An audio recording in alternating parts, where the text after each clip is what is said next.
Ola, que tal, señoras e señores? Benvidos, benvidas. Retomamos as emisións aquí na Televisión Local das Pontes e, como sempre, non podía ser de outro xeito, máis que da man da información, non só destas últimas semanas, senón tamén destes últimos días. A información máis recente do Concello das Pontes é que comezamos en clave política, porque tamén setembro foi o mes da volta ao traballo dos concelleiros e concelleiras da nosa vila. A primeira sesión plenaria que tiñamos hai uns días, de carácter ordinario neste caso, onde recibía luz verde de xeito inicial a relación de postos de traballo do Concello das Pontes. O Pleno Municipal retomaba a actividade despois do verán cunha sesión ordinaria densa na que se aprobaban as obras a incluir no Plan Provincial de Cooperación ás Obras e Servizos de Competencia Municipal, o POS 2/2025, o Plan Único dos Concellos. Houve unanimidade en validar as propostas do Grupo de Goberno que promoverá actuacións en beirarrúas do Rego do Muiño e da Areosa, na pavimentación e mellora dos servizos do patio do Grupo de Vivendas Santa Bárbara, e na pavimentación tamén do vial do Niño do Azor. O montante destas actuacións sube dos 481.000 euros. Tamén esta xuntanza plenaria se acadaba a aprobación inicial da relación de postos de traballo no Concello, a tan demandada RPT.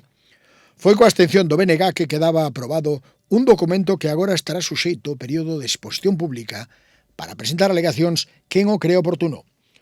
Un documento regulatorio que se consensuaba o pasado día 5 de setembro coa parte social e que atinxe a 130 traballadores e traballadoras. Ademais, acordouse a adhesión a senllos convenios marcos de colaboura coa Consellería de Medio Ambiente. Atenden a responsabilidade ampliada do produtor en residuos de aparellos eléctricos, electrónicos e tamén en pilas e acumuladores. Outros elementos, por tanto, que se van a seguir depositando no punto limpo, pero a recollida pasa a depender de entidades locais conveniadas. Tamén se ergueron varios reparos suspensivos que afectaban as subvencións nominativas a Coempo, Seara e a Asociación de Gatos Ferais. Foron 34.000 euros para Seara, 20.000 para Gatos Ferales e 45.000 para Coempo. Volvía a absterse a representación do bloque e aprobábanse igualmente senllos convenios de colaboura un coa Asociación da Casa do Mel para a compra dun inmoble que permita seguir desenvolvendo e potenciando as súas actividades. O importe son 60.000 euros para un novo centro apícola perante a imposibilidade de seguir ampliando a Casa do Mel. E outro, xa cos concellos veciños de Moeche, Narón, Cerdido, San Sadurniño, Valdoviño e Cedeira, para a xestión compartida do Centro Comarcal de Apoio ao Emprendemento e o Desenvolvemento Rural, a Fusquenlla. O noso foi o último concello sumarse á incorporación que será efectiva a partir do 2026. O custo é de 3.500 euros ao ano. En ambos os dous casos repetíase a abstención dos tres edís do BNG. Designábase tamén a cita desta mañá os roles e as funcións de seguridade e de información, así como a política en materia de seguridade para que o noso concello se adapte ao esquema estatal de seguridade.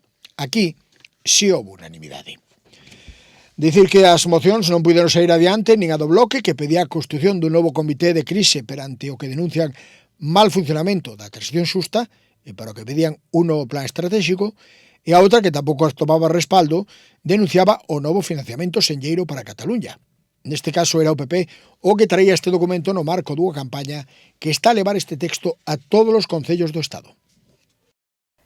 Toca agora falar de obras porque tamén se adxudicaban nestas últimas semanas novos traballos, neste caso a remodelación da Praza do Barreiro, un espazo que vai ser moito máis humanizado, estéticamente moito máis agradable e que en breve poderán desfrutar os veciños e veciñas da zona. O Concello principiaba coa anunciada reurbanización da Praza do Barreiro, unha actuación cun orzamento de 372.644 euros con cargo á Deputación da Coruña. O proxecto, que continúa coas actuacións levadas a cabo polo goberno local nos últimos anos, ten como obxectivo incrementar os niveis de funcionalidade, seguridade, accesibilidade, eficiencia enerxética, calidade ambiental e sustentabilidade nesta área de lecer e esparexemento. E con tal finalidade, créanse zonas de estancia e reunión, así como área de xogo, que permitirá participación, interacción e desenvolvemento de habilidades dos nenos e nenas, introducidas nunha ampla superficie axardinada e vías de tránsito e de comunicación cos edificios que rodean a praza, eliminando tamén o que é importante as barreiras físicas existentes e así creando itinerarios accesibles. O proxecto recentemente aprobado tamén contempla a mellora dos accesos aos edificios, mantendo ao mesmo tempo a privacidade nas vivendas, mediante a implantación de bandas verdes axardinadas perimetrais. Así mesmo, procédese á instalación dunha nova canalización eléctrica, os novos faróis e luminarias LED, e tamén se executará unha rede de drenaxe de pluviais conectada á rede de saneamento municipal existente, así como a posta tamén de novas arquetas e pozos existentes e a colocación de novas tapas de rexistro en cada un deles. Por outra banda, instalarase unha rede de rego automática para promocionar a auga necesaria ás zonas xardinadas. E, finalmente, equiparase o ámbito con mobiliario urbano de plástico reciclado mediante a colocación de novos bancos e papeleiras. E do Barreiro ao Aparral, porque o Concello das Pontes vaise facer cargo neste caso, construción dunha nova ponte da Pedrafita sobre o río Chamoselo. A inversión alcanzará case os 100.000 euros. O Concello licitou o proxecto constructivo para a reparación de infraestructuras de pasos sobre o río Chamoselo na Pedrafita, que está na parroquia de Aparral. Este proxecto, cun orzamento de 96.110 euros, ten como obxectivo dar resposta aos importantes danos estruturais provocados polas fortes precipitacións registradas nos 2 últimos anos. Derivaran un notable incremento do caudal do río e provocaron o colapso da estrutura actual, así como dos muros de escolleira que protexían a estrada. Provocaran, de feito, o afundimento do viario. A intervención prevista contempla a súa demolición completa, porque se vai facer unha institución por unha ponte de formigón armado executada in situ de 6 metros de luz libre e 6 metros de ancho, asentado sobre muros de escolleira. A obra tamén inclúe a reposición do firme da estrada nun treito de aproximadamente 50 metros, co obxectivo de garantir a durabilidade e a seguridade da vía tras esta intervención. O proxecto supón unha actuación estratéxica para a mellora da seguridade viaria, especialmente para a veciñanza de Pedrafita, pero tamén para o conxunto da parroquia do Aparral, e márcase dentro do compromiso do Concello das Pontes coa conservación e a modernización das infraestructuras municipais, sempre coa prioridade de garantir a mobilidade e o benestar da cidadanía. E de obras que están en proceso de licitación ou xa adxudicadas a outras que xa están en marcha, que en breve poderemos desfrutar veciños e veciñas. Nestes últimos días eran o alcalde das Pontes, Valentín González Formoso, e a edil Elena López os que visitaban a Madalena, onde se está a dar vida a unha nova praza multideportiva. O poboado da Madalena conta cun novo espazo lúdico deportivo coa inminente entrada en servizo dunha pista multideporte que ven mellorar a oferta dunha praza que xa se reformara para acadar unha mellor funcionalidade, sustentabilidade, seguridade e eficiencia enerxética. A nova instalación deportiva ao ar libre contou cun orzamento de 181.427 euros con cargo á Deputación da Coruña e abordouse a un tempo co acondicionamento da súa contorna. Esta ambiciosa actuación permitiu a reorganización do espazo, tendo como prioridade o lecer e a convivencia. O alcalde pontés visitaba unha obra só pendente de recepción a compaña da concellera Elena López. Alí puderon visitar e coñecer in situ esta nova pista polideportiva con marxes valados e de 20 metros de longo por 10 metros de ancho para a práctica de fútbol, baloncesto e balonmán. Está formada por unha estrutura realizada en trámex, composta por módulos de diferentes cores, con 2 porterías nos lados curtos, sobre as que se colocan os tabueiros de baloncesto, completándose o equipamento con 2 tabuleiros de minibásquet. Nos itinerarios peonís, tanto da contorna da pista polideportiva como das traseiras das edificacións próximas, colocouse un novo pavimento, sustituíronse as tapas de rexistro de servizos e colocáronse novas tapas de fundición. Por outra banda, dispuxéronse os medios tamén os necesarios para crear un espazo inclusivo, deseñado para todas as persoas. Elimináronse as barreiras físicas e creáronse itinerarios accesibles para persoas con diversidades funcionais e problemas de mobilidade, aplicando criterios de ergonomía na selección do mobiliario urbán e de seguridade na elección dos pavimentos e proteccións, creando ao mesmo tempo unha contorna na que se reducen os riscos de accidentes.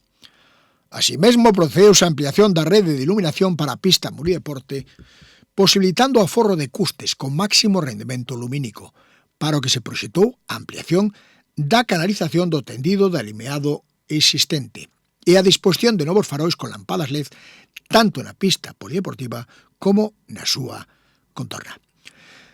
Tamén se apostaba pola instalación de equipamento sustentable mediante a selección de elementos de mobiliario realizados con materiais reciclados e medioambiental apropiados como as madeiras certificadas. A contorna da pista Murideporte executouse en formigón armado de cor semellante ao executado na praza principal do poboado e tamén se amoblaba con bancos, papeleiras e xardineiras. Na mentras tamén continúan os traballos na Pardo Bazán e na avenida, neste caso do poboado, traballos de asfaltado para mellorar estes dous viais. A Avenida das Vegas e a Rúa Pardo Bazán están estes días a mudar a súa imaxe, neste caso da man das obras de asfaltado e rehabilitación do firme en dous viais do máis concorridos do centro urbano. Os traballos que arrancaban hai unha semana están xa na súa fase final tras dunha inversión de 79.421 euros procedentes da Deputación da Coruña. As obras estánse a centrar na rehabilitación superficial e estrutural dos viarios para garantir unha circulación máis segura, cómoda e eficiente tanto para vehículos como para peóns, ao tempo que se contribúe na reducción do risco de accidentes e o incremento da vida útil da infraestructura. O plan incluiu tarefas de limpeza e preparación das marxes, fresado do firme deteriorado, regularización de zonas deformadas, reparación de fochancas con mestura bituminosa para rematar cunha nova capa de aglomerado asfáltico en quente e a colocación de nova sinalización horizontal. Estas actuacións non só melloran a estética e funcionalidade das rúas afectadas, senón que tamén contribúen a mellorar, neste caso, a seguridade tanto dos peóns como dos condutores. Cambiamos de asunto porque o Concello das Pontes da man da Casa do Mel de Goente van poñer en marcha un novo centro apícola. O obxectivo é poñer en marcha neste caso unhas instalacións nas que se aúnen dende a promoción do mel da comarca ata neste caso investigacións científicas ou diferentes actividades divulgativas coa fin de poñer en valor un dos recursos máis importantes da nosa vila, o mel do Eume. O Concello das Pontes e a Casa do Mel van poñer en marcha un centro apícola de produtos agroalimentarios. O proxecto busca fortalecer o tecido agroalimentario local, impulsar a formación e innovación no rural e garantir a posta en valor do mel galego. A nova infraestructura, que se vai situar en Goente, combinará actividades de producción e transformación do mel baixo a indicación xeográfica protexida Mel de Galicia, a comercialización de produtos locais e tamén vai contar cun espazo dedicado á formación de persoas mozas, á investigación aplicada e ao control de calidade apícola, poñendo acento na sustentabilidade e no desenvolvemento rural. Con respecto a esta nova instalación, vai quedar ubicada nunha parcela para que o Concello vai colaborar con 60.000 euros e que conta cunha superficie de 1.545 metros cadrados con varias construcións que van ser rehabilitadas e que van ser destinar neste caso a uso público. A sema deste novo edificio vai contar cunha área de comercialización e venda directa con espazo para produtos locais, degustacións e accións formativas, unha zona técnica e de innovación cun obradoiro de extracción e envasado de mel, laboratorio e zona de I+D+I para o desenvolvemento de novos produtos derivados da colmea, ademais de servizos comuns como oficinas, vestiarios e zonas de almacenaxe. A nova infraestructura vai se situar a escasos metros do actual Centro de Divulgación Apícola de Goente e moi preto da entrada do Parque Natural das Fragas, o que vai permitir crear sinerxias entre turismo, educación ambiental e produción sostible. En outra orde de temas, neste caso da man da Concellería de Emprego, estes mesma semana poñase punto final o obradoiro de emprego Eume 4 dedicado ao mundo da xardinería. Preto dunha dúcia de persoas tomaron parte durante 9 meses neste curso teórico práctico que remataba esta mesma semana. A Concelleira de Industria e a delegada da Xunta en Ferrol presidiron este mesmo luns a clausura da cuarta edición do Obradoiro Dual de Emprego Eume, impulsado polos concellos das Pontes, a Capela e as Somozas co respaldo da Xunta de Galicia.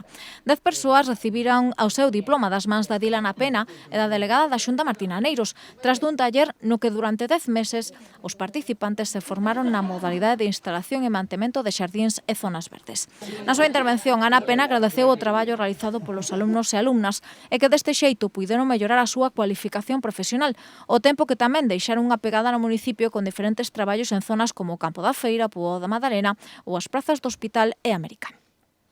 Hoxe, vos falo tamén, por suposto, en nombre dos concellos de Somozas e Capelas, que ainda que non puderon achegarse, pois tamén vos trasladan a Noraboa como participantes neste obradoiro. Pola súa parte, Martina Neiros quixo salientar o gran valor deste tipo de obradoiros duais, nos que, segundo apuntou, se combina a preparación profesional coa experiencia real, dúas chaves fundamentais para mellorar a empregabilidade. E ademais os obradoiros teñen dúas patas, que é a da formación que recibides E despois outra parte moi importante que é a práctica que realizades. En este caso, o tamén o dicía Ana, non? Creo que os concellos, ou en este caso as Pontes, ten que estar tamén agradecido a vos, porque o voso traballo queda aí. E hoxe vades, camiñades polo concello e vedes todas esas zonas en donde actuáchedes, en donde traballáchedes e que están aí para disfrute de todos os veciños. E seguro que eso tamén motivo de orgullo e seguro que tamén tentaredes de coidar que ninguén estropee aquilo que deixachedes ben. E sobre todo eso, tedes unha formación. Hoxe, sen dúbida, as vosas posibilidades de acceder ao mercado laboral son moito maiores que as de hai 9 meses. Eso tedes que ser conscientes. Me din que hai algunha persoa, unha persoa que xa parece que non está aí, xa accedeu non ao mercado laboral, outros estades en procesos selectivos, pero tranquilidade que isto ás veces leva o seu tempo. Estou segura de que sairán máis contratos laborais de aquí. Este cuarto obradoiro dual de emprego contou cunha dotación económica de 309.000 euros aportados pola Consellería de Emprego, ademais dunha chega de 32.000 euros por parte do Concello das Pontes como entidade promotora e un aporte de 8.000 euros entre os concellos da Capela e das Somozas como entidades colaboradoras. Cambiamos de asunto, non así de departamento, porque tamén a Concellería que dirixe Ana Pena puñía en marcha estes últimos días unha nova edición das súas axudas ás Pontes Emprende. Neste 2025 destinarán 64.000 euros a este paquete de axudas municipais. Durante todo este verán tivo unha excepcional acollida, unha edición máis, un ano máis, o programa As Pontes Emprende, dotado con 64.000 euros e destinado a fomentar a actividade empresarial no municipio e contribuir activamente á xeración de emprego e o desenvolvemento económico sostible. Esta iniciativa, que acada este ano a súa 11ª edición, dende a súa creación, lembremos que foi no ano 2015, ten como obxectivo principal incentivar a posta en marcha de novos proxectos empresariais, apoiar as persoas autónomas e dinamizar o tecido das pequenas e medianas empresas do concello.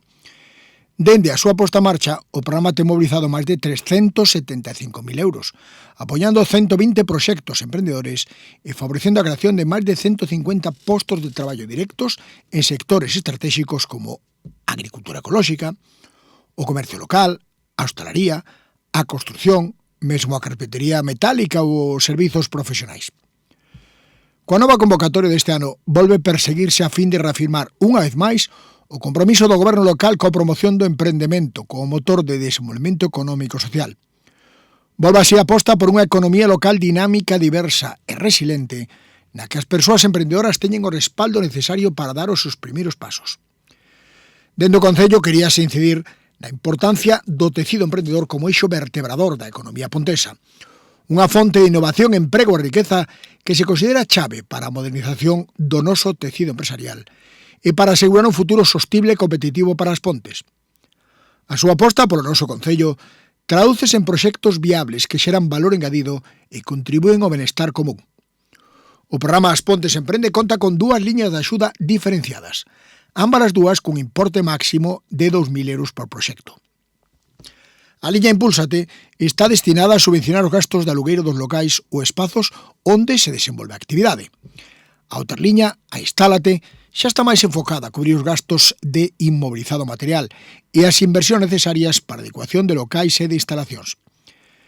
Estas achegas permiten ás persoas emprendedoras afrontar os custos iniciais máis relevantes do seu proxecto, reducindo as barreras económicas de entrada e incrementando as posibilidades de éxito a medio e a longo prazo. As bases completas da convocatoria poden consultarse no Boletín Oficial da Provincia, no BOP, que é o 145 do pasado día 1 de agosto. Ou senón na web da Deputación da Coruña e do Concello, respectivamente, dicoruna.es e aspontes.org. As persoas interesadas podían presentar as solicitudes dentro dos prazos establecidos nas bases. De calquera xeito, para máis información ou para asesoramento, sempre podemos dirixirnos ao IPEC. Alí ofrécese tamén acompañamento técnico para facilitar o proceso da solicitude.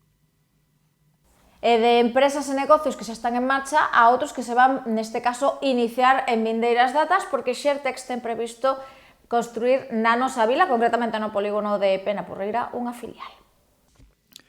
A empresa ENCE segue adiante con pasos firmes no proxecto que desenvolverá na nosa vila, damando o seu aliado estratégico sueco, a startup Sharetex. Un proxecto de reciclaxe textil sostible para o cal a empresa emerxente sueca vende anunciar o establecemento dunha filial no Parque de Penaporreira para montar unha planta piloto. ENCE e Sharetex selaron o seu acordo de colabora na iniciativa Regatex hai pouco máis dun ano. Esta alianza permitiralles obter por vez primeira celulosa reciclada a partir do polialgodón. A Semade completaron tamén con éxito as primeiras probas de reciclado téxtil a través dunha innovadora tecnoloxía que non precisa de alta presión, temperatura, nin tampouco emprega disolventes tóxicos. Isto supón un avante chave na industria téxtil, xa que busca fomentar a economía circular a través da extracción de celulosa reciclada a partir de polialgodón, un material previamente difícil de reciclar de xeito eficiente.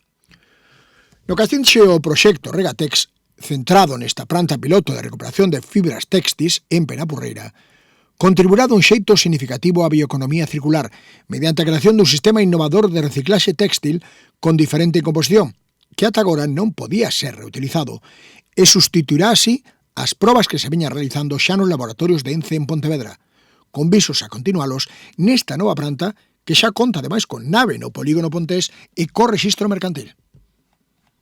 E novidades que nos chegan neste caso dende a Concellería de Benestar Social, porque dende o departamento que dirixe Tania Pardo tamén rubricaban nestes últimos días un novo convenio e o almorzo no cole, coa fin de respaldar este servizo de madrugadores que se ofrece dende os centros educativos da nosa vila. O Concello das Pontes, a través da Concellería de Benestar Social, destinará 47.000 euros a unha nova edición do programa municipal Eu Almorzo no Cole. Volve esta convocatoria tan exitosa como precisa, no novo curso escolar, no 2025-2026, e xestionada a través das AMPAs dos centros educativos de educación primaria do municipio. Almorzo no Cole contou durante o curso pasado coa participación de máis de 120 familias pontesas. Este programa, posto en marcha no ano 2019, ten como obxectivo principal axudar as familias pontesas a compatibilizar a vida laboral e familiar, o tempo que promove hábitos saudables entre a poboación máis nova mediante propostas de almorzos baseadas no consumo de froitas e lácteos, así como actividades lúdicas relacionadas coa práctica do exercicio físico.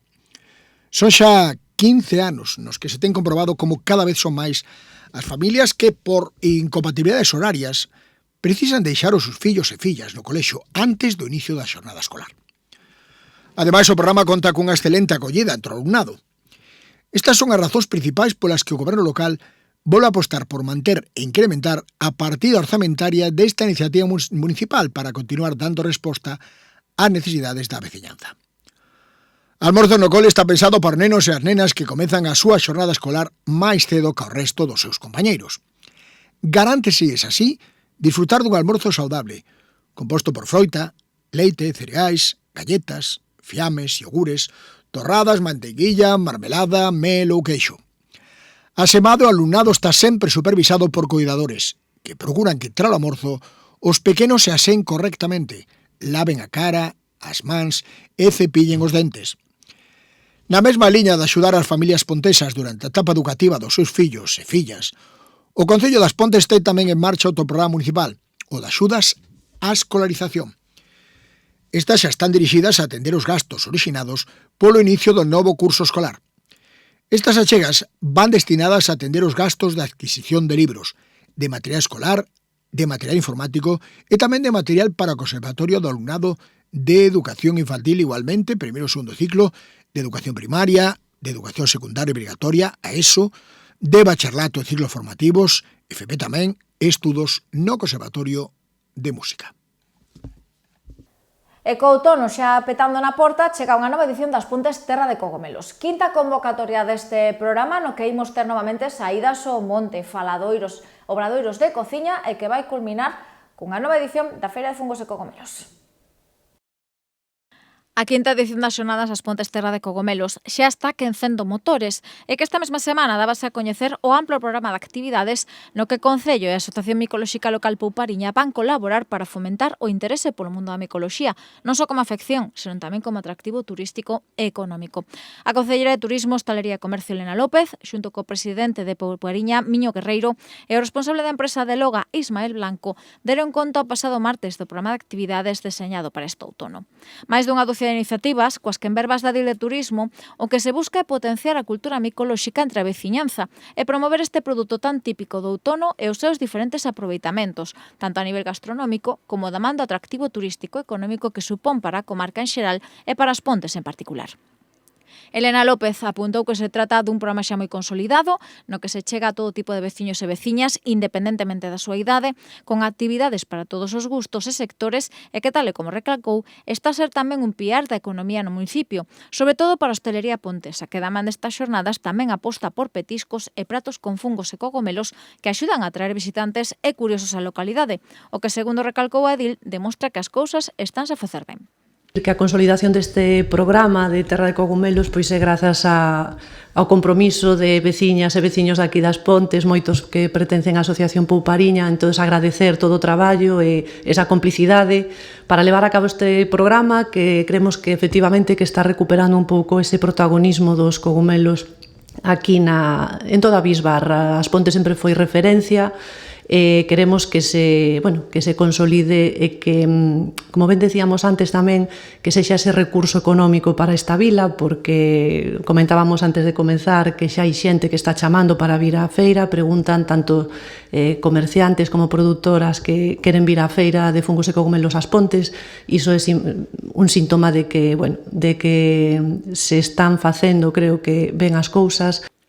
Faladoiros, saídas polo monte para expertos, familias ou neófitos, concursos de receitas e de fotografía, exposicións e tamén actividades para escolares integran a programación deste 2025 e que culminará o 2 de novembro, damando unha nova edición da Feira de Fungos e Cogomelos das Pontes. Un calendario de propostas que, tal como apuntou Miño Guerreiro, está permitindo ano tras ano fomentar a paixón pola micoloxía en xeracións de todas as idades e recuperar ese espírito divulgativo que nacía esta feira.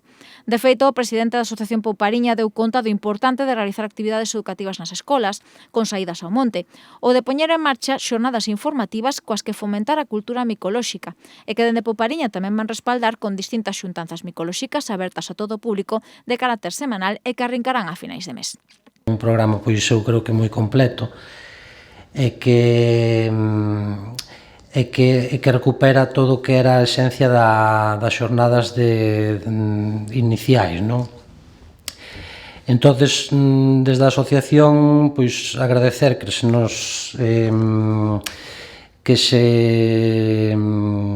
nos convide a participar, sobre todo no que son as saídas aos colegios, non? Que, como decía Isma, son fundamentais porque iso o que xera a base social, o que xera a cultura micolóxica.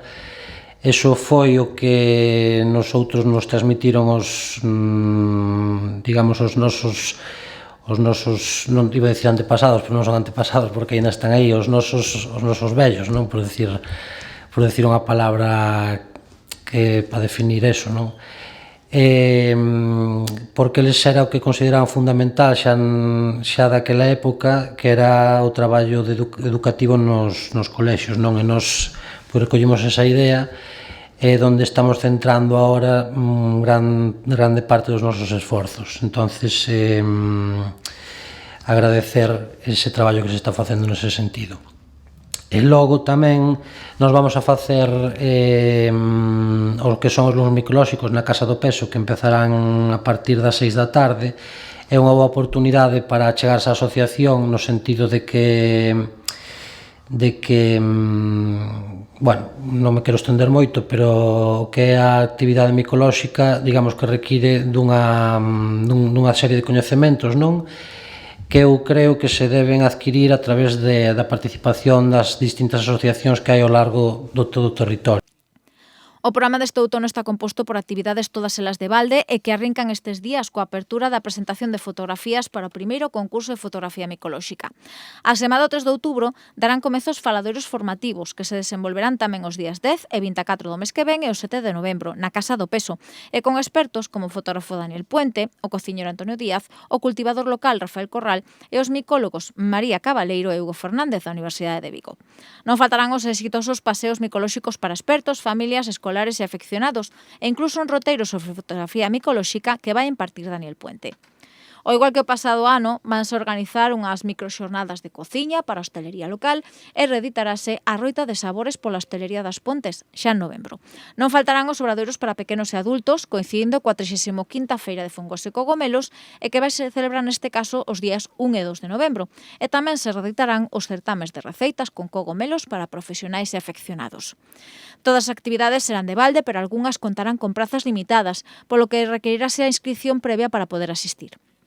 O programa íntegro destas xornadas, xunto cos formularios das actividades con prazas limitadas, pódense consultar no enlace de internet aspontesterradecogomelos.com. A Semade o Concello habilitou para dúbidas ou aclaracións o teléfono 604 04 73 37 e o correo terradecogomelos@gmail.com. Non abandonamos as actividades que nos propoñen dende a concelleira que dirixe Elena López, porque tamén estes días está a traballar nunha nova convocatoria do certame de tapas Saborea as Pontes, 15ª edición desta cita que vai ter lugar neste caso no mes de outubro, e do que imos poder desfrutar veciños e veciñas como a cada ano con sabrosos petiscos de man dos nosos taleiros.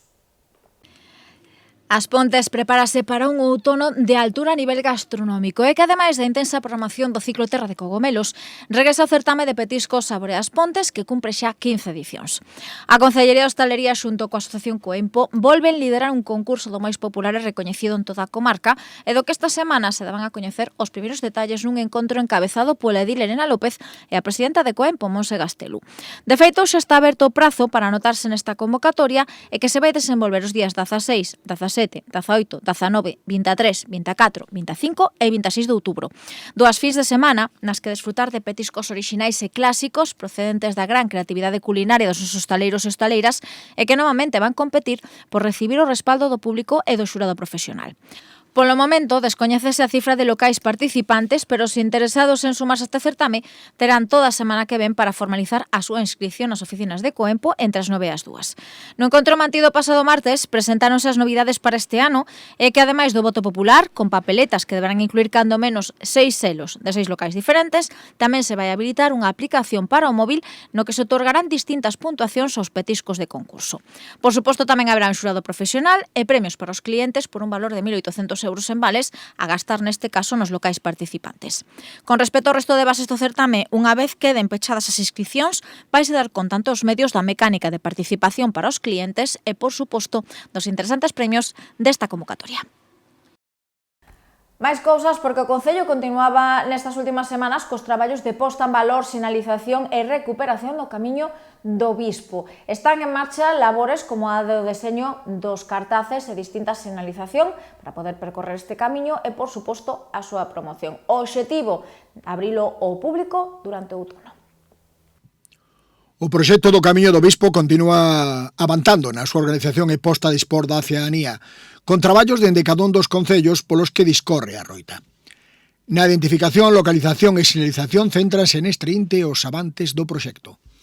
De xeito común tamén se traballa con terloxo na nova imaxe oficial da Roita, o plan de sinalización e o acondicionamento do tratado, así como a previsión de celebrar a inauguración pública neste outono.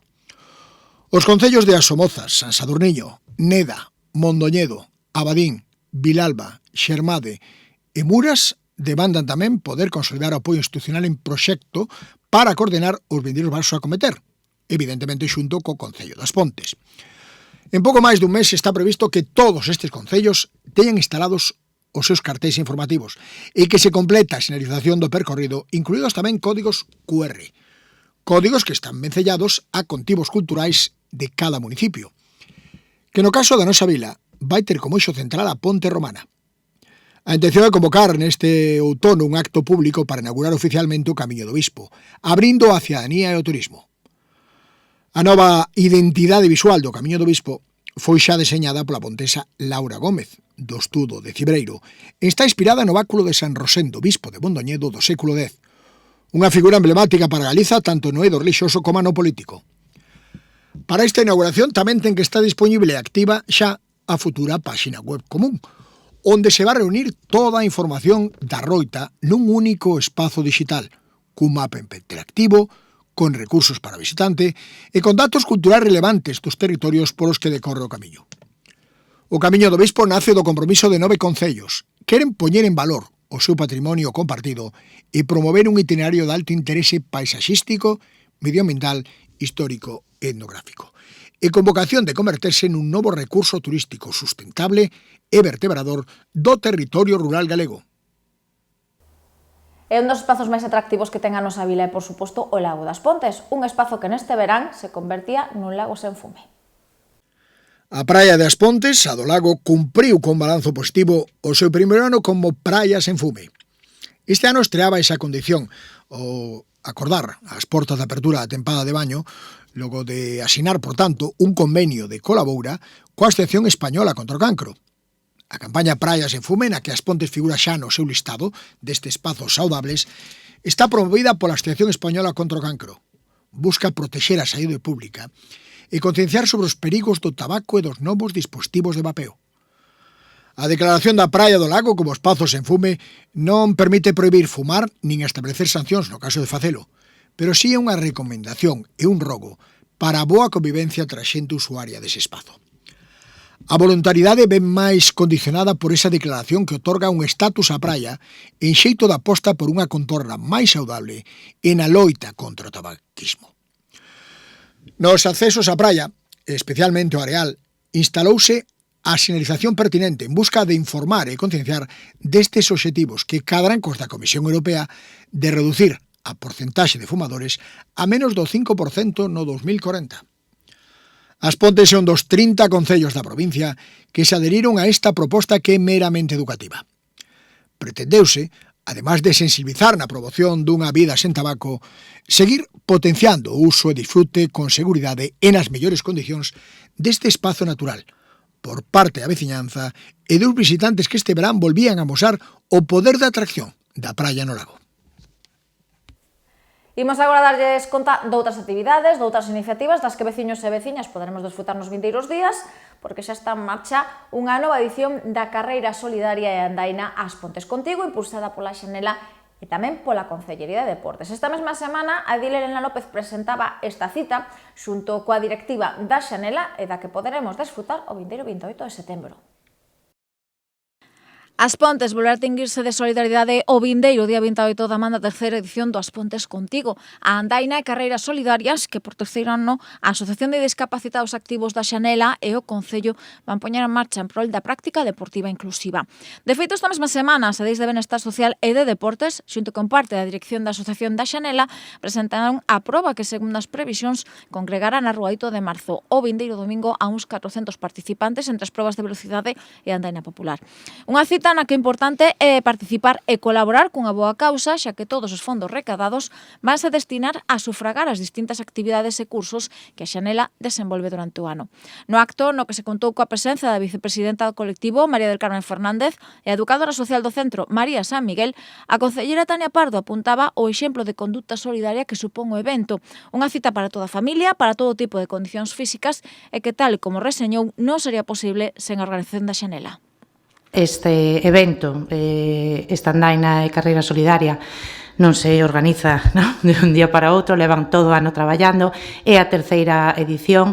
Eso significa que ten moi boa acollida no noso pobo, non duvidamos para nada que este ano pois tamén nos vamos a animar. Somos un pobo solidario e o vamos a amosar un ano máis, ese domingo 28 de setembro, unha actividade deportiva, como ben decía a miña compañeira Elena, é inclusiva en canto a diversidade funcional, inclusiva que é para a familia, para todas as idades, co cal, ali somos todos e todas benvidos, cada un, independentemente da forza que teña, da capacidade, por decirlo así, estamos todos convidados e o vamos a pasar fenomenal.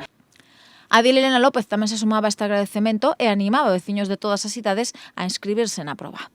Como Concellera de Deportes, pois agradecerlles tamén que se algo nos enseña o deporte non é que o esforzo, que o traballo pois ten recompensa.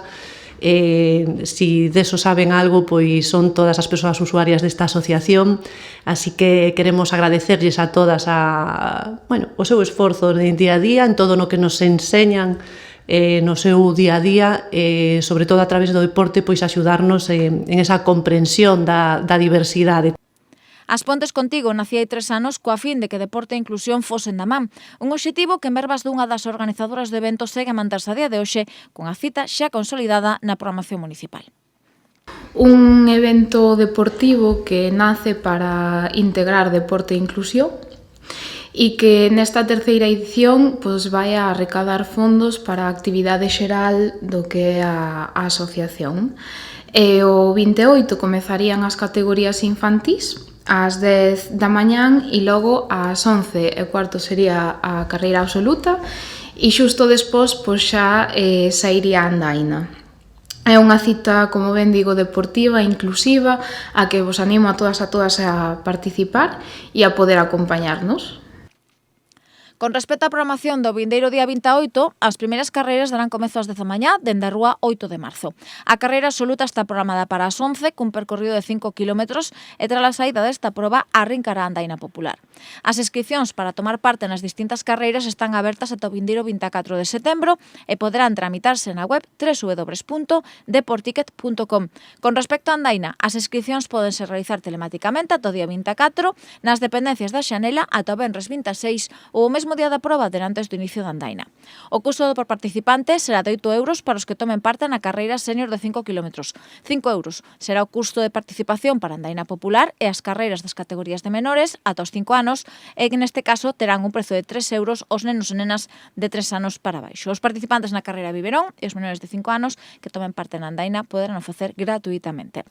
A SEMADE habilitouse na mesma páxina web un dorsal cero para que todo aquel veciño ou veciña que non poida participar pero desexese colaborar coa causa realice a aportación que neste caso considere oportuna e todas aquelas persoas que desexen colaborar como voluntarios poden anotarse no teléfono 607 230 249.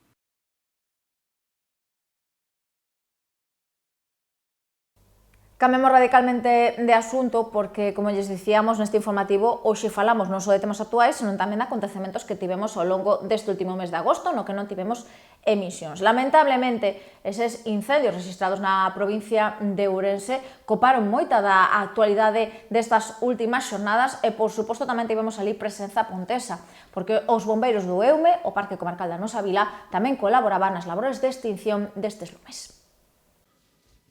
No pasado e aceago mes de agosto para os nosos montes, o Parque de Bombeiros do Eume con Sengas Pontes sumaba esos traballos de extinción dos graves incendios que azoutaron toda a provincia de Ourense sobre todo. Dende o Parque dos Aríos mobilizábanse perante a solicitude de medios do 112 para prestar servizo na zona co epicentro na rúa, dende onde se foron movendo os focos onde eran requeridos. Comezaban a poñerse a dispor deste requerimento bombeiros que estaban de días libres, atendían o chamamento para reforzar os traballos nas zonas máis castigadas pola vaga de lumes que azoutaron Galiza. No seu labor asistencial atopáronse cunha situación moi difícil, con lumes moi extensos e violentos e con moita incidencia do tempo, o que se sumaba a carencia de auga para tantos medios como estaban a operar na zona, vendos obrigados mesmo a repoñer auga nunha piscina privada. A colaboración está a ser un dos capítulos máis salientables. Houbo que intervir nunha zona moi extensa, diseminada e con difíciles accesos na que a cidadanía colaborou na orientación e nos consellos. O obxectivo principal da dotación de bombeiros pontesa foi a de colaborar nos labores de extinción e apoiar na protección das vendas cercanas, favorecendo tamén a posibilidade de relevar o exhausto personal da zona. Unha das citas clásicas que íamos ter como cada mes de setembro é esa cita coa historia. Este ano, a Asociación Cultural Lembranza da Vila optaba por adiar este acontecemento, que iso sí, regresará en 2026 con moita forza e novidades. Este ano non tivemos cita coa historia co inicio deste mes de setembro. A despedida deste evento non foi un adeus senón un ata logo. Na intención da Asociación Veciñal de a Vila está retomar o no que ven unha convocatoria con novidades que reforcen esta festa, logo deste ano de descanso e de replantexamento. Nun comunicado dirixido á veciñanza falouse dunha decisión meditada e tomada coa intención de coller folgos, reflexionar e preparar con máis forza unha nova edición para o ano que ven. Explicaron tamén que o que cualifican como un pequeno descanso nace coa vontade de continuar ofrecendo un evento á altura do que merece a vila. Aquí a ser a 10ª edición, anuncian que se celebrará no 2026, pero xa coa proposta renovada, chea de ilusión e con novas ideas, poñendo valor a nosa historia, o noso patrimonio e a nosa identidade como pobo. Dende o Concello recoñeceuse e valorouse o inmenso esforzo que supón dar vida a esta celebración 3 días nos que a vila se transforma grazas ao traballo incansable, a entrega e o compromiso de todas as persoas que forman parte de lembranza da vila, así como da colabora desinteresada de moitas entidades, de asociacións e de veciñas e veciños que fan posible este evento tan querido. Así faise especial fincapé no compromiso, na comprensión e o respeto pola decisión de realizar este pequeno descanso. Dende o Concello das Pontes e dende a Asociación Lembranza da Vila, quixos expresar o máis sincero agradecemento polo apoio, o cariño e a participación que ano tras ano amosa a cidadanía e todas as persoas que nos visitan durante esta cita tan especial. Agardarase con ilusión o reencontro no vindeiro ano para seguir facendo memoria xuntas e xuntos, celebrando o que son e o que fomos. Seguimos a falar de cultura, neste caso, da man dunha obra artística da que xa podemos desfrutar dende hai unhas semanas na Praza da Capela do Carme. Trátase dun novo traballo ao beiro do programa As Pontes en Pezas, elaborado por Delio Rodríguez e que rende homenaxe tanto ás nosas festas patronais como á tradición da música galega na nosa vila. Sumou As Pontes un novo mural, o seu Museo Era Libre, que siga a conformarse a través da iniciativa de As Pontes en Pezas. Un proxecto que segue a medrar cun novo mural panorámico que se suma así a ampla oferta de obras de arte no espazo urbán asinadas por autores profesionais e noveis. A nova creación artística correu a cargo do artista vigués Delio Rodríguez e ocupa a medianeira do grupo de vivendas Calvo Sotelo, popularmente coñecidas como as Casas Baratas e coa autorización e colabora dos seus residentes. Este mural convive co xa icónico mural do mítico bandoleiro Toribio, enriquecido aínda máis este enclave emblemático da nosa vila. O mural é unha homenaxe ás festas patronais, as festas en honra á Virxe do Carme. Primeiro que hai unha serie de bocetos primeiro, unha serie de deseños, cambios no deseño. Unha vez feito o deseño, pois neste caso xa era, digamos, a tiro fijo, estaba claro que se iba a facer. As tomas de decisións, digamos, de improvisación que pode haber son pequenas cousas, basicamente o resultado é o que é. Igual algún cambio de cor, algunha cousiña aí de cambiar un tono por encaixar, pero basicamente neste caso foi todo según o plan. Todo perfecto según o plan, pouco cambio, coa idea, unha vez que estaba aprobado o deseño definitivo. Sí, claro, a ver, hai unha presión inicial de que quede ben polo temática que se utilizou e no contexto no que estamos, e si é certo que vai ter visibilidade, as fotos da procesión vaise ver tamén isto, entón, pois como que hai un certo grado de presión de que quede ben, que vai quedar ben sempre igual, pero un pouquiño máis. Entón, vamos, nese aspecto, para min é unha maravilla, que é unha cousa relacionada, que se vai ver relacionado tanto a procesión, co mural, co espacio, coa xente, como un círculo perfecto todo.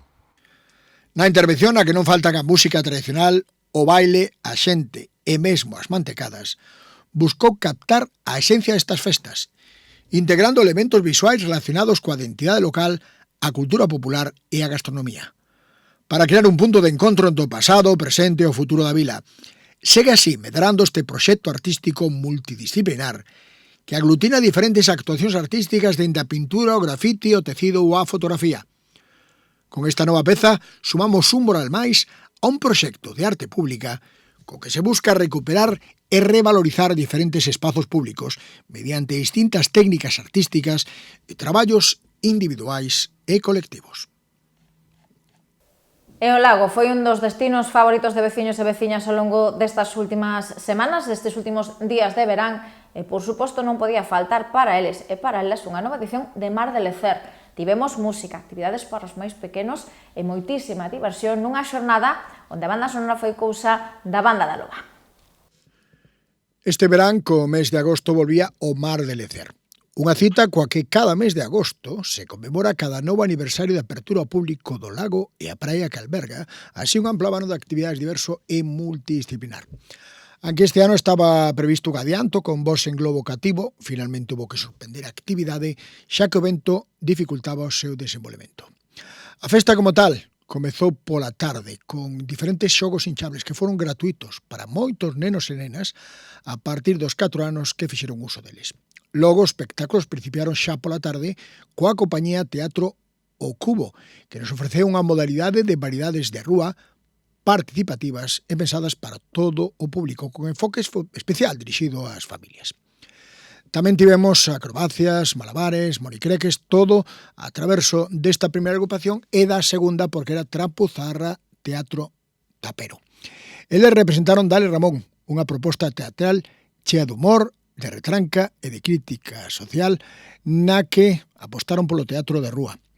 A música chegaba ás 9:30 da noite, co concerto da banda da Loba, sen dúbida referente da música galega actual que presentou o seu quinto traballo discográfico titulado Lobismo.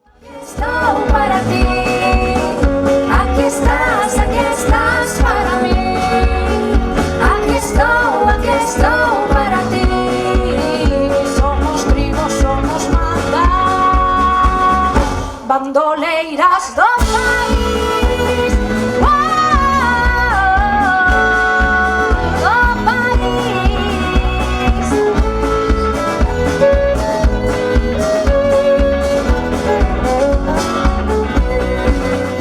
E logo, ás 11 da noite, chegou unha das grandes atraccións. O Ceo das Pontes iluminábase cun espectáculo pirotécnico. E a celebración pechouse a partir das 11:15 coa sesión disco de Alex Romero, que puxo o ritmo final a unha noite para lembrar que sobrepasaba xa amplamente a medianoite para finalizar. Mar de Lecer forma parte das accións promovidas polo Concello das Pontes para celebrar o valor ecolóxico, paisaxístico e social do lago. Un lago convertido xa nun espazo emblemático para a vila que conta, ademais, coa colabora da Deputación da Coruña para a celebración deste evento. Música en agosto, música que imos ter tamén en outubro porque regresa ao escenario do Auditorio Municipal a Lobi o gran cantautor de Pedro. Xa temos data para o concerto de Pedro dende mediados do mes pasado e, ademais, aínda estamos en prazo para mercar as entradas porque vai ser o 3 de outubro. O recoñecido músico Jairo Zabala, máis coñecido como de Pedro, ofrecerá un concerto moi especial no Auditorio Municipal, porque nesta ocasión o artista presenta o seu último traballo Un lugar perfecto. Pero que ademais van a facer nun formato acústico que permitirá ao público achegarse ás súas cancións dende unha proximidade única e emocional. No seu 7º álbum de estudo, de Pedro traza unha xeografía folclórica e emocional explorando a esencia do humano a traverso da memoria, o amor e a esperanza. As súas letras profundas, as súas melodías sinceras, convidan a abrazar a diferencia, a aceptar a miseria como parte do amor e a descubrir a beleza nos camiños secundarios da existencia. Neste concerto en acústico, de Pedro levará ao escenario un formato depurado, que salientará a emoción de cada verba e cada acordo, achegando o seu universo musical ao corazón de cada espectador. As entradas para esta cita, que será a partir das 8:30 do serán, o concerto, lembremos, no mes de outubro, o vindeiro día 3, as entradas están á venda en aspontes.sacatoentrada.es. O prezo é de pouco máis de 20 euros.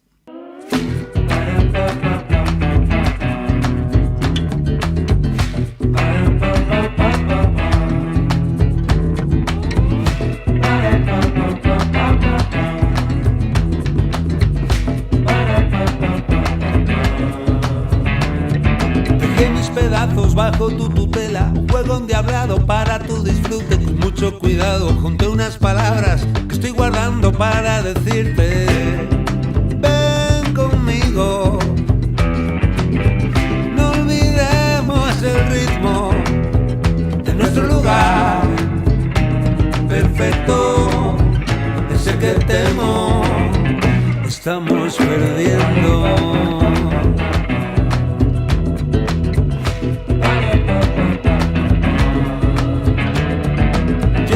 Tarde como de costumbre, tu invierno me pilla desprevenido. Espero una pieza que encaje en el lío, estoy sintiendo escalofríos. Ven conmigo, no olvidemos el ritmo de nuestro lugar perfecto, ese que temo, estamos perdiendo, ese que temo, estamos perdiendo. E da música á fotografía, neste caso con un interesante taller do que poderemos desfrutar o vindeiro 4 de outubro. Un taller de fotografía que incluirá unha clase teórica e tamén unha saída práctica que neste caso vai impartir o experto Xosé Durán e para o que xa non hai prazas libres. Estupenda acollida a vista da demanda de prazas do vindeiro curso, o do 4 de outubro, que vai albergar nosa vila, que é unha experiencia pensada para persoas amantes da fotografía, sexan aficionadas ou profesionais, que queiran aprender, practicar e descubrir a beleza do noso municipio dende unha nova perspectiva. Organizada polo Concello das Pontes e por Photowall Galicia, unha xornada que vai estar deseñada como unha experiencia inmersiva, que mestura formación técnica, creatividade visual e descuberta do territorio, ofrecendo unha oportunidade única para mellorar habilidades fotográficas nun entorno inspirador. O Obradoiro titúlase Revela Formación con Xosé Durán, que é un fotógrafo profesional que chega dende Sada e que xa ten moito vencello con As Pontes. A cita comezará pola mañá na Casa do Peso cunha masterclass sobre iluminación natural en exteriores, a cargo do propio recoñecido fotógrafo Xosé Durán. Nela abordaránse como se controla a luz en diferentes condicións, como evitar sombras non desexadas e conseguir retratos ao ar libre con impacto visual. A seguir, Durán impartirá un obradoiro práctico en interior, centrado no uso de flashes e esquemas de iluminación creativa para destacar suxeitos, produtos ou crear escenas narrativas. Un espazo ideal para experimentar con diferentes técnicas e atopar un estilo propio. Logo virá un roteiro fotográfico. Polas paisaxes de As Pontes comezará ás 3 da tarde e exactamente un roteiro fotográfico guiado de 3 horas por algúns dos puntos máis emblemáticos da zona. Irás ao Lago das Pontes, a contorna do Río Eume e a outros espazos naturais, todos eles cheos de encanto.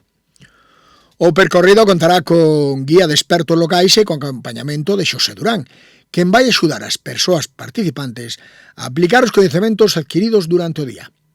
O evento é completamente gratuito, pero as prazas son moi limitadas, polo que se recomenda inscribirse xa. Para máis información e reservas, cultura@aspontes.org. E non nos podíamos esquecer dun dos acontecementos do verán, esa malla de Pontoibo que vivía unha nova edición e que volvía a recuperar unha das tradicións máis oranceiras do noso pasado. Este ano volveu a malla de Pontoibo, unha cista festiva que nacía como evento doméstico para xuntar a veciñanza do lugar e para lembrar este labor agrícola en vías de desaparición. De feito, ano pasado cumpría a súa primeira década, consolidada como unha festa que exerce o mesmo papel vertebrador da veciñanza que identificaba este traballo arduo pero sempre festivo na memoria popular. Recreouse unha malla tradicional, respetando o antigo xeito de desenvolver un labores que corren o risco de converterse en memoria e contos a escoitar dos nosos maiores. Mantendo estas iniciativas, preténdese por parte dos organizadores manter viva unha xuntanza que ia máis aló do imprescindible e arduo traballo cooperativo, que eran dos máis importantes na agricultura rural do noso país e na vida das aldeas. Obter o gran, que sería o sustento familiar de todo o ano, era todo un ritual de comunión veciñal, unido ao esforzo e aos suores, pero sempre acompañado de festa e coa música e a gastronomía. En Pontoibo volveron ser a Asociación de Veciños e a de Mulleres Rurais as que convocaban a mediados de agosto esta malla popular que esta vez foi o domingo 24 pasado. Ás 10 da mañá comezaban coa malla, rematou cunha subasta de trigo e de palla. Iso se houve un receso para tomar un aperitivo no ecuador dos traballos. Depois houve xantar de campo á sombra dos carballos e houve tamén a animación musical. 11ª edición desta xornada de convivencia veciñal, lembrando o ritual que acompañaba os tempos en que era común este traballo estival, que facía efecto chamada para a xuntanza da veciñanza da zona, botando unha man e celebrando, como volveu ser así, unha festa. Pasamos agora a terreo deportivo, páxina de deportes cun acontecemento cunha cita estrela para os vindeiros días, así que anoten o seu calendario, 8 de outubro, visita da Selección Española Feminina de Fútbol Sala, que dirixe Claudia Pons, e que se vai enfrontar neste caso ao combinado de Portugal. A nosa vila vai acoller no vindeiro mes de outubro a selección española de fútbol sala femenino. Neste pasado mes de agosto facíase público que no camiño de preparación para o Mundial de Filipinas o combinado estatal ia facer parada aquí, en As Pontes, como unha das 6 dos encontros de preparación da cita mundialista no país asiático. O plan de traballo da selección absoluta femenina inclúe unha primeira xira por Marrocos e a volta xogará 4 amigables xa en España. Comezando o mes que ven en Toledo para medirse coa selección de Argentina. En outubro, España recebe a Portugal en 2 choques consecutivos. O día 7 estará na veciña localidade lucense de Vilalba e o mércores 8 no pabellón municipal pontés. Será non só a primeira visita ás Pontes, senón tamén a primeira a visita da Coruña, pois dos 8 partidos que disputou aquí nunca estivera na nosa provincia. A selección que virá ás Pontes comezou a súa preparación en Las Rozas, despois de xogar na vila de Rabat, disputa 6 choques contra a selección de Argentina, de feito foron nestes días, e canto a presenza galega, que o que máis nos interesa seguramente, a tainada numerosa, pero desta vez só conta cunha xogadora, coa veciña de Neda, Ale de Paz. A ala do Pollo Pescamar, dobre campeona de Europa coa selección española, ten que gañar un sitio na lista definitiva que disputa o que será o primeiro mundial femenino da historia. Para esa criba tamén serven partidos como das Pontes. O pabellón municipal vai acoller así unha cita do máximo nivel mundial en fútbol sala femenino, o vindeiro 8 de outubro.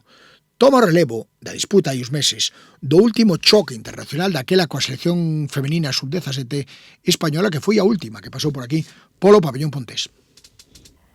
Do Polideportivo da Fraga ao Lago das Pontes, porque ali o Folixa decidía poñer en marcha hai uns días a primeira edición do Festival Folixa Barco Dragón, unha competición na que tivemos 6 equipos vidos de distintos puntos de Galicia e de Asturias para participar nunha festa deste deporte das embarcacións e do remo. O Lago das Pontes acolleu o pasado sábado a primeira edición do Festival Barco Dragón, unha cita deportiva organizada no clube local Folixa e que tivo como lema Viva la vida. A xornada na que tomaron parte diferentes embarcacións de media dúcia de equipos vidos de Galicia e de Asturias aunou deporte e competición con diversión e tamén recoñecemento a aquelas mulleres que foron quen de sobrevivir a unha enfermidade tan dura como é o cancro. Así, durante a mañá tocaba desfrutar do deporte do Barco Dragón en diferentes regatas e categorías e onde os clubes locais foron os que máis trofeos sumaron, neste caso, das mans das concelleiras Elena López e Tania Pardo, que presidiron a entrega de premios. Na modalidade de embarcacións mixta de 12 remeiros, o primeiro posto foi para o Náutico Folixa, cun tempo dun minuto 34 segundos, seguido do Asturias Dragon Boat, que sumou tan só un segundo máis, e do Grupo Xuvenil das Pontes, que atravesaba a liña de meta nun minuto 39 segundos. Na proba feminina de B12 tamén tiveron tempos do máis axustados, co combinado das Bolboretas da Coruña e Lugo en terceiro lugar, tan só unhas centésimas por detrás do equipo de Asturias, que foi segundo, e as Pontesas do Folixa, que se fixeron co primeiro lugar cun tempo dun minuto 43 segundos. Na regata Open de DB22, as Bolboretas de Asturias foron as máis rápidas cun minuto 36 segundos, seguidas do Folixa, tan só un segundo por detrás, e o combinado de libélulas e o Grupo Xuvenil, que pararon o crono nun minuto 39 segundos. E na proba de vítimas de cancro, o primeiro posto foi para o Lugo Augas, seguido da tripulación de Bolboretas Coruña Asturias e as Pontesas do Náutico Folixa como terceiras clasificadas. A semade tamén se disputou unha Liorta Dragón, na que neste caso o conxunto de Asturias foi o mellor, seguido do Folixa e do Grupo Xuvenil. Tras a parte máis deportiva, a xornada continuou cunha convivencia entre todas as participantes, cun sorteo de agasallos, diferentes xogos e, por suposto, con música, da man do DJ local Alex Romero, que foi encargado de poñer a banda sonora a unha cita deportiva que nace co obxectivo de ser a primeira de moitas máis convocatorias deste tipo, no que saúde, deporte, compañeirismo e superación van da man. E As Pontes tamén é ben coñecida pola súa afección ao mundo do automobilismo, da velocidade, e non podían faltar nestes días diferentes competicións dedicadas aos coches. No circuito de Cars tivemos o pasado 30 de agosto a primeira edición do Rally Show Deputación da Coruña, unha competición que se adxudicaba ao piloto Víctor Senra, pero onde podemos desfrutar da pericia de 16 pilotos do máis importantes do panorama galego, como Sergio Vallejo. As Pontes foi pioneiro en acoller un novo formato deportivo do motor, o Rally Show, que ven a traverso do patrocinio da Deputación da Coruña e que se celebrou no circuito de karting das Pontes. Un evento pensado para evir a emoción dos rallies a pé de pista, que buscou achegar a paixón polos coches, a competición e a velocidade á cidadanía, co formato trepidante, visual e o acade de todos os públicos.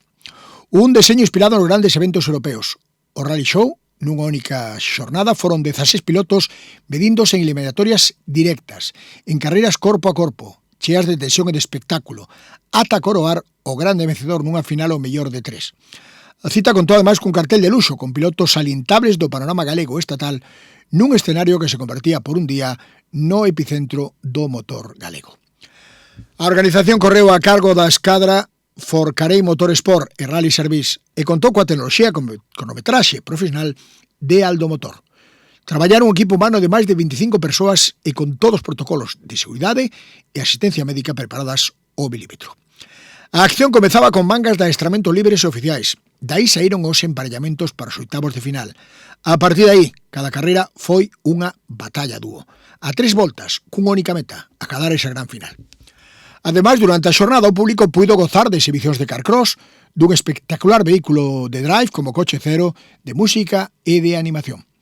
O Rally Show da Deputación foi tamén unha oportunidade para poñer en valor os atractivos turísticos, culturais e comerciais do noso concello, xerando un impacto económico e social directo na vila e reforzando o compromiso da Deputación coa dinamización do territorio a través do deporte.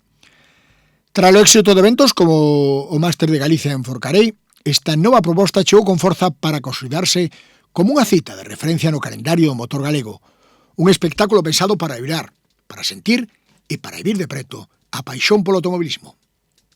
E dende a Deputación da Coruña, tamén para esta fin de semana, para mañá mesmo, temos unha nova cita tamén aquí na nosa vila, neste caso co Ecorrally Deputación da Coruña, que vai facer parada na Praza da Capela do Carme dende as 12. O Ecorrally a Coruña, que arrancaba ante mesmo na cidade de Herculina, coa organización da Deputación da Coruña tamén vai estar do máis presente esta fin de semana nas Pontes, porque a nosa vila será escenario dunha das paradas técnicas da proba. 50 equipos participan na 9ª edición dunha competición organizada pola FIA e que se encadra no Campeonato do Mundo da especialidade única na que a competición automobilística vai da man do respeto ao entorno. Tras o inicio xe da primeira das etapas, que partía da Praza de María Pita, entre mañá e o domingo, os vehículos participantes pasarán polos 38 concellos da provincia. Así as cousas, mañá dende as 12 teremos no centro urbano a todos os pilotos participantes. A Praza da Capela do Carme e as rúas colindantes acollerán unha das paradas técnicas da proba, o que permitirá a veciños e veciñas desfrutar destes vehículos eléctricos, híbridos e híbridos enchufables e que van loitar por ser os mellores a nivel de eficiencia enerxética e regularidade. Tras a parada técnica nas Pontes, contra das 2 da tarde arrincará a segunda parte da etapa da xornada e que terá como destino novamente a cidade da Coruña. Tras a parada técnica nas Pontes, contra das 2 da tarde, arrincará a segunda parte da etapa da xornada e que terá como destino novamente a cidade da Coruña, onde contra as 9 está previsto que remate a proba para xa o domingo, ás 12 do mediodía na Praza de María Pita, celebrar a correspondente entrega de trofeos. E do automobilismo ao motociclismo e da Praza do Carme ao circuito de Cas das Pontes, onde a pasada fin de semana se disputaba unha nova proba puntuable para o Campeonato Autonómico de Motociclismo. O circuito de velocidade das Pontes volve a abrir as súas portas a unha nova cita puntuable para o Campeonato Galego de Motociclismo da man da 9ª proba incluída no calendario autonómico desta modalidade deportiva e que tivo lugar a pasada fin de semana en terras pontesas. A convocatoria organizada polo Clube Martín Vázquez Racing lograba reunir a 25 pilotos das 4 provincias galegas, os que tras a cita das Pontes tan só lles queda unha última convocatoria para sumar os puntos necesarios cos que facerse co Campeonato Galego de Velocidade. En canto aos gañadores, na modalidade de minimotos, o podio estivo comandado por Ian Fernández, seguido de Luca Piñeiro e Kevin Leite, do Motoclub VFM. En Superbikes, o título local caía en mans de Aaron Soto, do AML, mentres que Andrés Domínguez, do Clube Rebordelo, e Sergio de Gracia, tamén do AML, ocuparon o segundo e terceiro lugar. En MiniGP, André Lago do Iker Racing foi o máis rápido nas dúas mangas puntuables, escoltado neste caso por Eduardo Saavedra das Pontes Martín Vázquez e Iker García do VFM. A victoria minimotar foi para o piloto do VFM Mateo Terouta, seguido dos seus compañeros de escudería Anxo López e Lía Ares. E xa en clásicas de 2 tempos, Salvador Sánchez do AML foi o máis rápido da xornada, seguido dos pilotos do Puig Asturias Esteban Muñiz e Sergio Díaz. Completaron a entrega de trofeos os pilotos da modalidade de clásicas en 2 tempos, un título co que se fixo Pontés Ángel Outerelo, con Francisco Palazuelos como segundo clasificado e Fran García na terceira posición.